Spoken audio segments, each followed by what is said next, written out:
আমার একটু ছোট্ট মিষ্টি কুমড়োর গাছ হয়েছে একটা।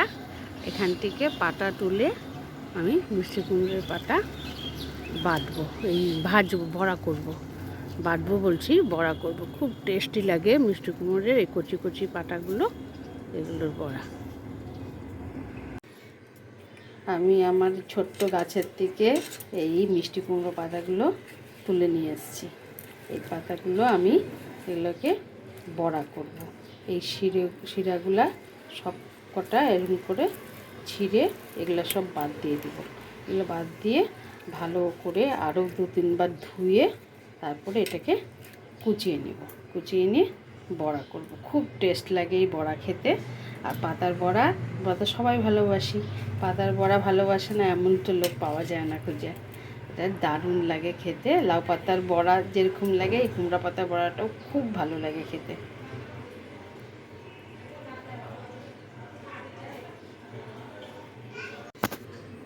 কুমড়ো পাতাগুলো আমি এরকম ঝিরিঝিরি করে সব কেটে নিয়েছি। আর এখানটায় নিয়েছি অল্প ছোলার ডাল, আগের দিন রাতে, কাল রাতে ভিজিয়ে রেখেছিলাম। আর অল্প চাল, ইচ্ছা করলে এখানটায় চালের গুঁড়োও ব্যবহার করা যেতে পারে, বা ডালটা বাদ দিয়ে শুধু চালের গুঁড়ো দিয়ে করা যায়, বা আপনার ছোলার ডালের বদলে মুসুর ডাল ব্যবহার করতে পারেন।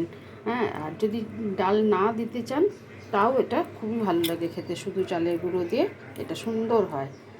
বা বেসন দিয়ে। তা আমি এখানে একটু ছোলার ডাল আর অল্প চাল আর 3টে কাঁচা লঙ্কা এটা দিয়ে এটা বেটে নিয়েছি। আর এখন এর মধ্যে আমি দেব একটু লবণ আর হলুদ দেব। আর এই বাটাটা দিয়ে সম্পূর্ণ খুব ভালো করে এটা হাত দিয়ে আমি মেখে নিব। চামচ দিয়ে ভালো মাখা হয় না, আপনারা যে চামচ দিয়ে ভালো করে মাখতে পারেন তো মেখে নিতে পারেন চামচ দিয়ে। আমি হাত দিয়ে এটাকে সুন্দর করে মেখে নেব, মেখে তারপর এটা বড়া বানাবো। আমি এটাকে হাত দিয়ে ভালো করে মেখে নিয়েছি। কড়াইয়ে তেল দিয়েছি, তেলটা আমার গরম হয়ে গেছে মোটামুটি। এখন একটা আগে দিয়ে দেখি তেলটা ঠিকঠাক গরম হয়েছে কিনা। হয়ে গেছে, তাহলে আমি এখন বড়াগুলো সব দিয়ে দেব। ইচ্ছা করলে চামচ দিয়েও দিয়ে দেওয়া যায়, বা হাত দিয়েই দিচ্ছি। খেতে এত ভালো লাগে এই বড়াটা। আর বিশেষ করে যদি এর মধ্যে ডাল দিয়ে করেন তাহলে আরও বেশি ভালো লাগে। ডাল ছাড়াও ভালো লাগে, কিন্তু ডাল দিয়ে না এটার স্বাদটা আরও অনেক বেশি লাগে। কুমড়ো পাতার এই কচি কচি কুমড়ো পাতার বড়া দারুণ লাগে খেতে। এটা করে দেখবেন, অপূর্ব লাগে। বড়াগুলোকে একটু উল্টে দিই, গ্যাসের আঁচটা একটু কম করে দিই।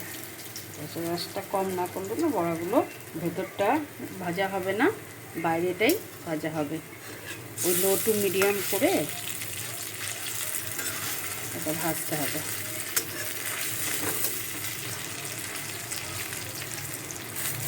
সবকটা বড়া আমি উল্টে দেব।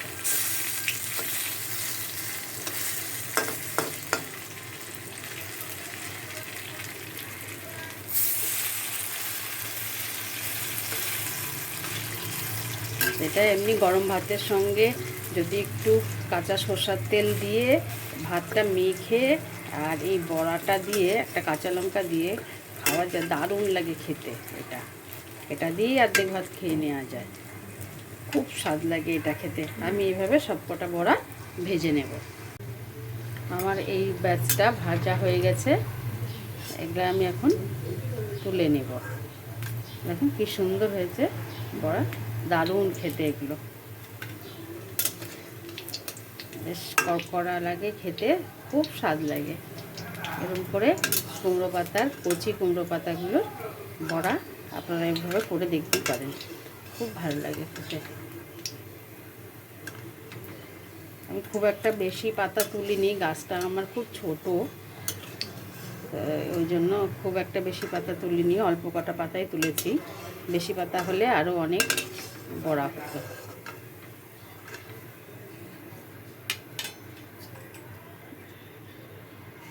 এখন আর যে কটা আছে ও কটা ভেজে নিচ্ছি।